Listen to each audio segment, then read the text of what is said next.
खबर उत्तराखंड में आप सबका स्वागत है और मैं हूं स्वाति मेहता। खबरों की तरफ बढ़ने से पहले नजर डालते हैं आज की हेडलाइंस पर।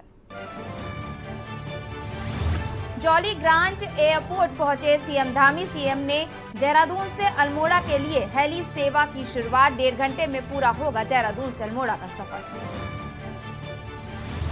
ऋषिकेश दौरे पर सीएम धामी। एम्स में बाल रोग चिकित्सा विभाग के पीआईसीयू का सीएम ने किया शुभारंभ।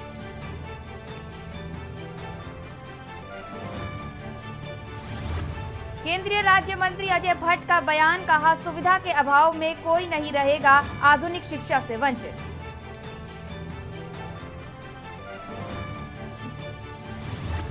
यूके SSSC सचिवालय रक्षक भर्ती परीक्षा में पेपर लीक होने का हुआ खुलासा। 10-10 लाख में बिका था प्रश्न पत्र। उत्तराखंड में लगातार बढ़ रहा कोरोना के मिले 156 नए संक्रमित। एक मरीज की मौत। 907 पहुंची सक्रिय मरीजों की संख्या। उत्तराखंड में अगले 4 दिनों के लिए भारी बारिश का येलो अलर्ट। गंगोत्री हाईवे बंद। 2000 यात्री फंसे। आप देख रहे हैं के न्यूज, खबरों का सारथी। सीधे चलेंगे ऋषिकेश, जहां पुष्कर सिंह धामी, सीएम पुष्कर सिंह धामी क्या कह रहे हैं, आइए सुनते हैं।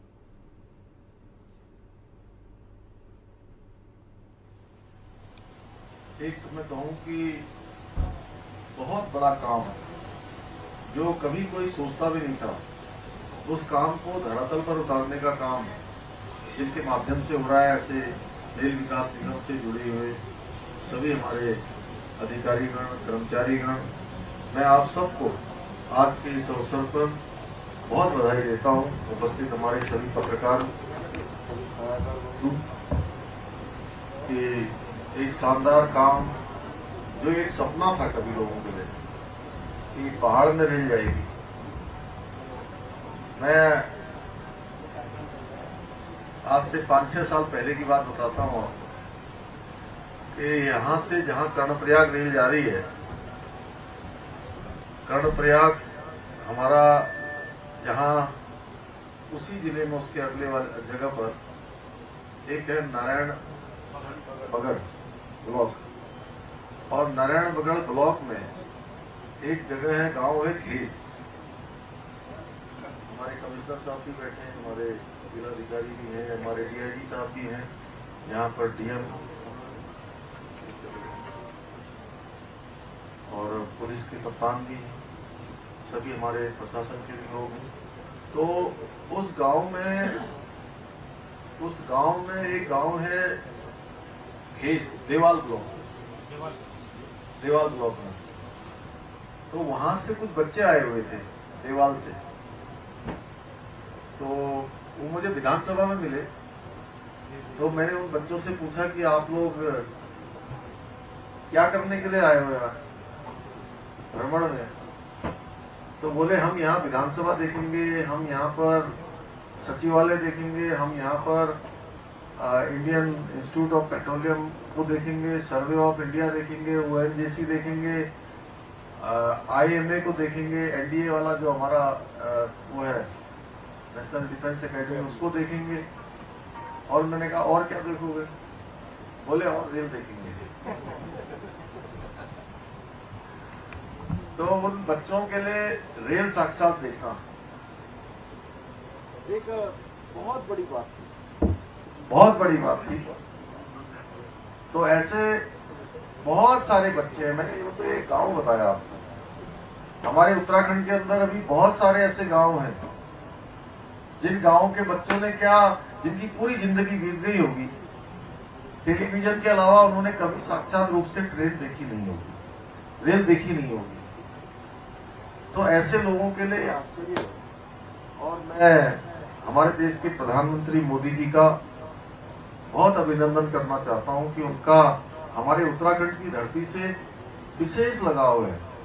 और जब भी उनसे भेंट होती है, जब भी मैं उनका आशीर्वाद लेने, उनका मार्गदर्शन लेने जाता हूं, तो शायद कोई ऐसी भेंट हो जिसमें वो ऋषिकेश कर्णप्रयाग रेल लाइन की बात न करो, उसकी प्रगति की बात न करो। इसमें इस प्रोजेक्ट में बहुत सारे काम चलते रहते हैं। बहुत सारी फाइलें भी आती हैं, एनओसी के लिए आती हैं, कहीं पर माइनिंग के लिए आती हैं। तो हमारा भी प्रयास रहता है कि हमारे स्तर पर जो फाइल आपकी यहाँ से पहुंचे, उस फाइल का तत्काल निस्तारण हो, तत्काल उसका समाधान हो। तो उसके लिए हम लोग लगातार काम करते हैं, क्योंकि हम सब का लक्ष्य केवल यही है कि ये माननीय प्रधानमंत्री जी की बहुत, मैं कहूँ कि महत्वाकांक्षी योजना है, और वो चाहते हैं कि समय सीमा पर 2024 तक इसका काम जो है कंप्लीट हो, या कुछ ऐसा हो जाए कि एक कहीं न कहीं ट्रेन हमारी इस पर दौड़ने लगे।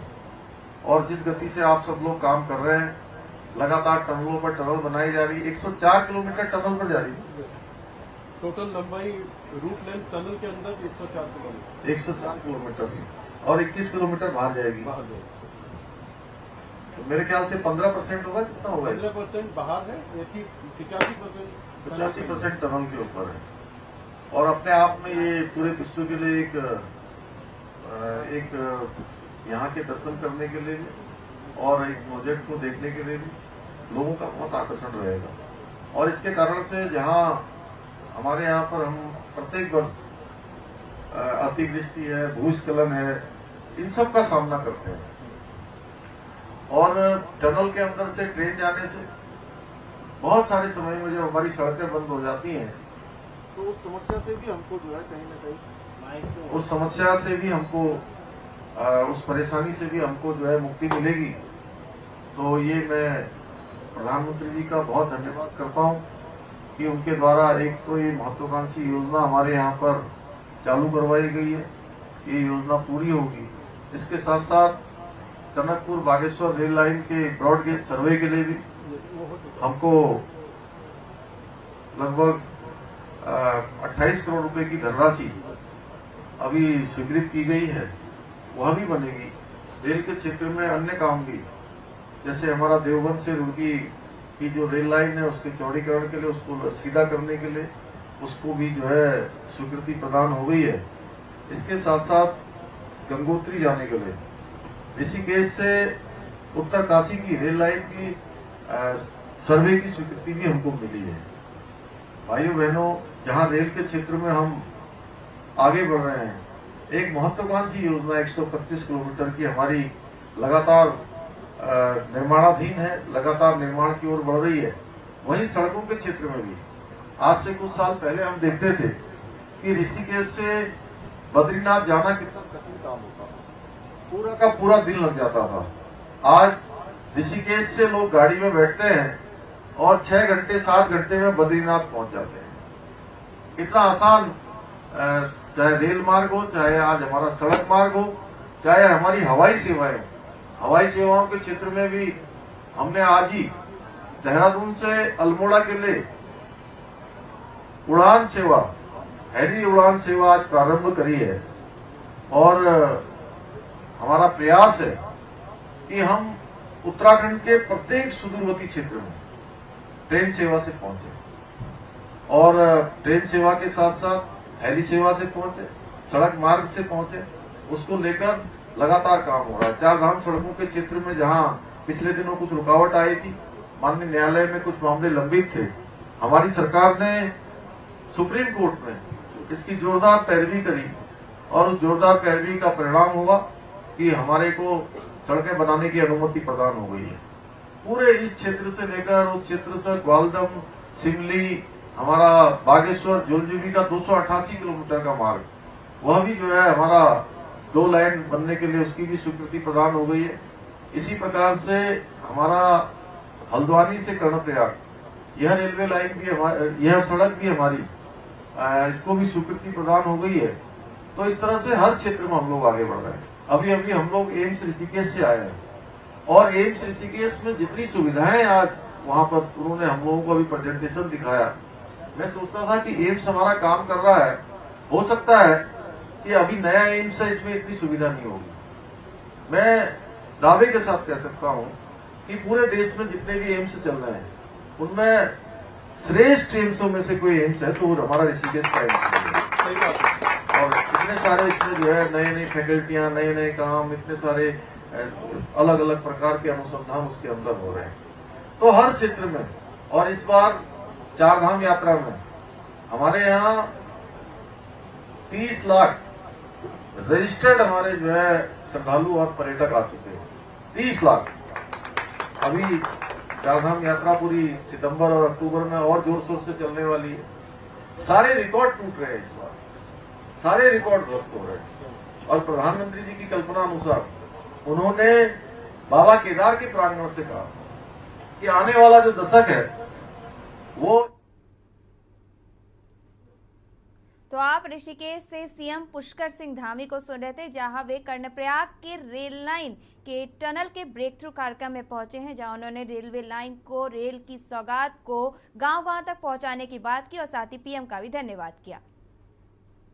तो बढ़ते हैं अगली खबर की ओर, जहां खबर मध्य प्रदेश में भारी बारिश से चंदेरी में राजघाट बांध हुआ लबालब। बांध के 18 में से खोले गए 16 गेट। राजघाट पुल पर 20 फीट से अधिक पानी से आवागमन हुआ बाधित। वाहनों की लगी लंबी लंबी कतारें।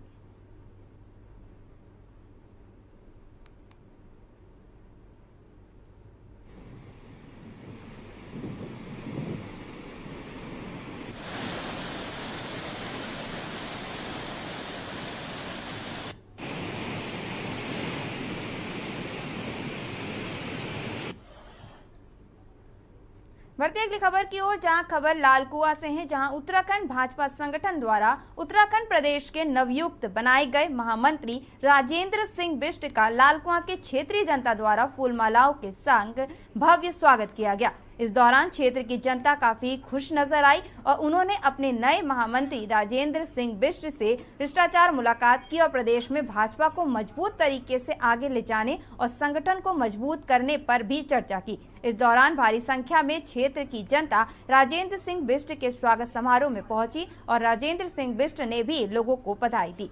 राजेंद्र सिंह बिष्ट प्रदेश महामंत्री ने कहा कि जो भी मुझे जिम्मेदारी सौंपी गई है मैं उसका 100% पालन करूंगा। साथ ही संगठन को मजबूत करते हुए आने वाले चुनाव में भी भाजपा को आगे ले जाने का काम करूंगा।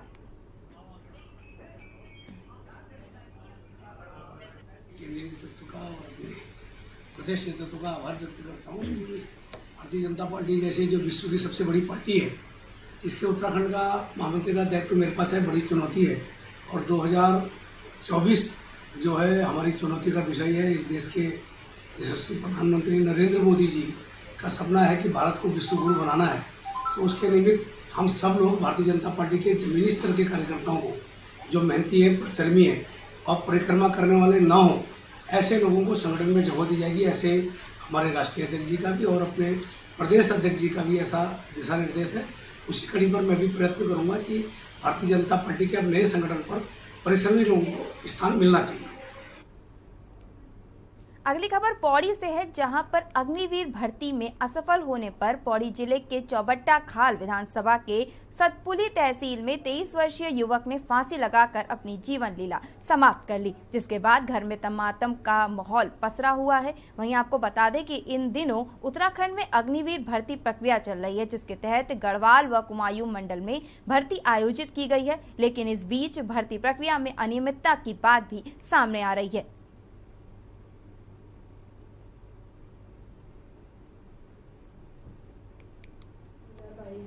हमारे जो राजस्व उप निरीक्षक है, क्षेत्रीय राजस्व निरीक्षक, उनको सूचना मिली है कि नौगांव कमंदा तहसील सतपुली क्षेत्रांतर्गत एक गांव है, वहां पर एक लड़के ने, सुमित कुमार नाम है लड़के का, जिसने फांसी लगा करके आत्महत्या की है। तो जो रीजन परिवार वालों ने बताया, यही बताया है कि उससे एक दिन पहले उसका अग्निवीर जो भर्ती प्रक्रिया चल रही है उसमें वो शामिल हुआ था, तो वो उसमें क्वालिफाई नहीं कर पाया।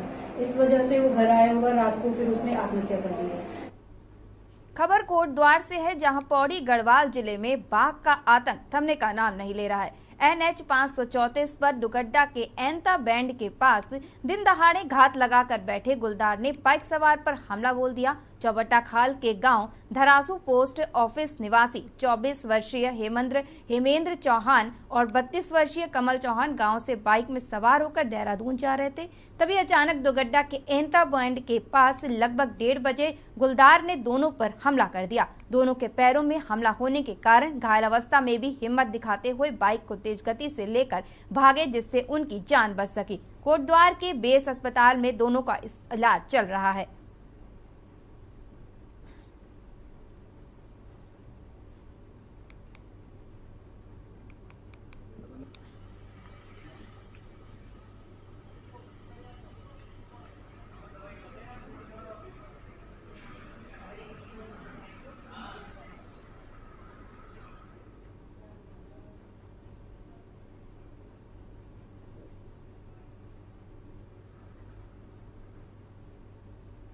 धरासू हमारा गांव है।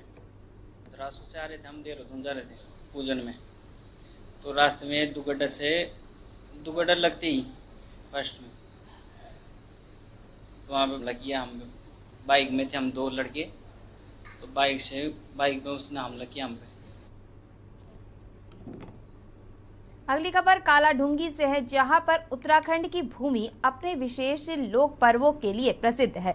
इन्हीं लोक पर्वों में से एक पर्व है सातों आठों लोक पर्व। भगवान सातों आठों लोक पर्व भगवान के साथ मानवीय रिश्ते बनाकर उनकी पूजा अर्चना और उनके साथ आनंद मनाने का यह त्योहार है। सातों आठों त्योहार उत्तराखंड के पिथौरागढ़, बागेश्वर, डीडी हाट व कुमाऊं के सीमांत क्षेत्र में मनाया जाने वाला यह त्योहार प्रतिवर्ष भाद्रपद मास में मनाया जाता है। उत्तराखंड के कालाढूंगी चकलुवा में जनपद पिथौरागढ़ मूल के निवासी, जो अब चकलुवा में 4 से 5 पीढ़ियों से यहाँ बस गए हैं, जो इस पर्व को बड़े धूमधाम के साथ मनाते हैं।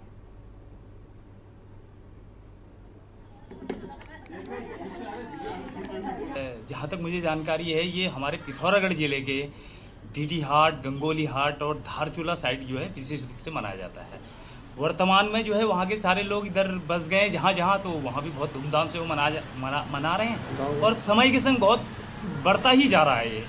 और वर्तमान समय में जो है अपनी लोक संस्कृति और हमारा समाज आकर्षित हो रहा है, तो ये बड़ी धूमधाम से हर जगह मनाया जाता है। कौन सी ग्राम सभा मनाया गया आपके द्वारा? ये यहाँ पर अपने नैनीताल जिले के चकलवा क्षेत्र है। चकलवा क्षेत्र में बड़ी धूमधाम से मनाया जाता है। ग्राम सभा विद्रामपुर, रामपुर, सारे गांव में यहाँ पर बहुत अच्छी तरह और बहुत शानदार तरीके से मनाया जाता है, जिससे कि नई पीढ़ी भी इसकी ओर आकर्षित हो रही है।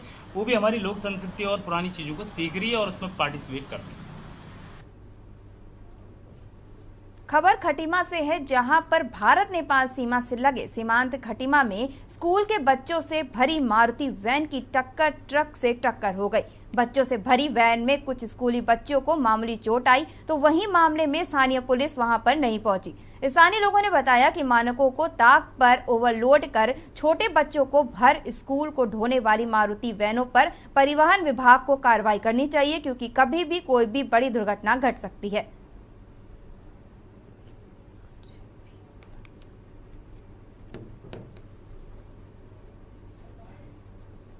एक्सीडेंट हुआ जिसमें बच्चे बार बच गए। भगवान का आभार है कि ये बच्चे सुरक्षित बच गए हैं, लेकिन बच्चों की सुरक्षा की दृष्टि से परिवहन विभाग को इन गाड़ियों के बारे में भी विचार करना चाहिए कि एक बच्चे जो है क्या मानकों के अनुसार ढोए जा रहे हैं, और अभिभावकों को भी बच्चों की सुरक्षा का पूरा इंतजाम करते हुए अपने बच्चों को विद्यालय में भेजना चाहिए। खबर पौड़ी से है, जहां पर डीएम डॉक्टर विजय कुमार जोगदंडे की अध्यक्षता में पहाड़ी उत्पादों को ऑनलाइन प्रक्रिया से जोड़ने हेतु बैठक आयोजित की गई। जिलाधिकारी ने ब्रेन ड्रॉप कंपनी के सीईओ को निर्देश दिए कि बुनियादी स्तर पर आवश्यक तैयारी पूर्ण की जाए। किसी एक उत्पाद के विक्रय का मॉडल तैयार कर उसके परिणाम जो आएंगे उसे 20 दिन में प्रस्तुत करें, जिससे बेहतर परिणाम आने पर अन्य उत्पादों की भी उसमें शामिल किया जा सके। वहीं डीएम ने कहा कि वर्तमान में कोई ऐसा फॉर्म नहीं है जिसके माध्यम से ऑनलाइन प्लेटफॉर्म का उपयोग करके ग्रामीण उत्पादों की सामग्री को विक्रय किया जा सके। उन्होंने कहा कि ग्रामीण इलाकों में स्वयं सहायता द्वारा जो उत्पाद बनाया जाता है उसके लिए ई मार्केटिंग का उपयोग किया जाएगा। में कई सारे स्वयं सहायता समूह वर्तमान में कार्यरत हैं और कई सारे विभागों में भी जो है ग्रामीण स्तर से सामग्री क्रय की जाती है और उसके बाद उसका प्रक्रिया किया जाता है। तो वर्तमान में कोई ऐसा फोरम नहीं है जिसके माध्यम से ऑनलाइन प्लेटफॉर्म का यूज़ करते हुए इन ग्रामीण उत्पादकों का सामग्री को या प्रोडक्ट को राज्य स्तर पर या जनपद के बाहर किसी व्यवसायिक को उपलब्ध कराने का कोई प्रक्रिया उनके पास नहीं था, जो कि आजकल ई कॉमर्स प्लेटफॉर्म्स, ई मार्केटिंग प्लेटफॉर्म्स हर जगह उसका प्रयोग किया जा रहा है। हमने आज की बैठक में एक संस्था से इसके बारे में एक मॉडल तैयार करने का निर्देश दिया है, जो अपना एक मॉडल तैयार करेंगे और इसमें उनके सुझाव भी होंगे। और जो सक्सेसफुल मॉडल्स हैं, जिन्होंने अच्छे कार्य किए हैं, अन्य जनपद में भी हो सकते हैं, किसी अन्य राज्य में भी हो सकते हैं, उनको ट्रेनिंग या उनके साथ में वर्कशॉप या उनके साथ चर्चा, ऐसे विभिन्न प्रक्रियाओं के साथ में उनका लर्निंग को, उनकी जो उन्होंने सीखा है अपनी। रुकेंगे छोटे से ब्रेक के लिए, जल्द हाजिर होते हैं। आप देख रहे हैं के न्यूज, खबरों का सारथी। देखें कौन नया खिलाड़ी आया है, समझा देते हैं, प्यार से समझाएंगे। ये तो अपनी जुबान है। जुबान एक हो तो दिल भी एक होने चाहिए। विमल, बोलो जुबान केसरी। सर्वकॉन सिर्फ एक नाम नहीं, भरोसा है 35 सालों का जो आपने किया है हम पे। तभी तो हम हैं India's number 1 servo voltage stabilizer के निर्माता। आप देख रहे हैं के न्यूज, खबरों का सारथी। ब्रेक के बाद आप सबका स्वागत है और खबर चमोली से है, जहां पर हिमालय की आराध्या देवी मां नंदा देवी की लोक जात यात्रा 2022 हर्षोल्लास के साथ कुछ दिनों पूर्व शुरू हो गई है। मां नंदा देवी की दशौली व बधाड़ की डोलिया विधि व पूजा अर्चना के बाद कैलाश के लिए रवाना हो गई। हजारों नम आंखों ने अपनी लाडली नंदा को ससुराल कैलाश के लिए विदा किया। अब 6 माह राजेश्वरी नंदा देवी अपने ननिहाल देवराड़ा गांव में विराजमान होंगी। घाट विकासखंड स्थित सिद्धपीठ कुरण मंदिर नंदा धाम नंदा के मायके से मां नंदा देवी की डोलिया नंदा देवी के ससुराल कैलाश के लिए विदा हुई।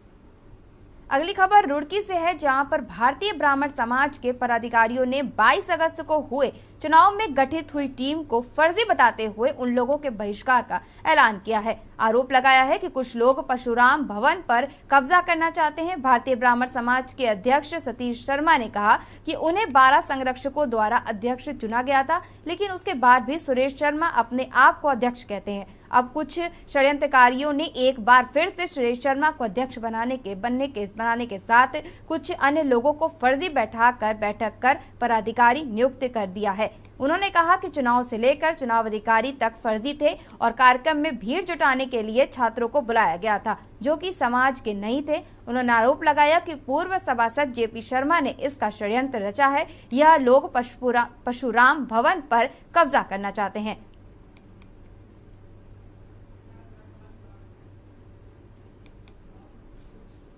खबर उत्तराखंड में बस इतना ही और आगे की खबरों के लिए बने रहिए के न्यूज के साथ।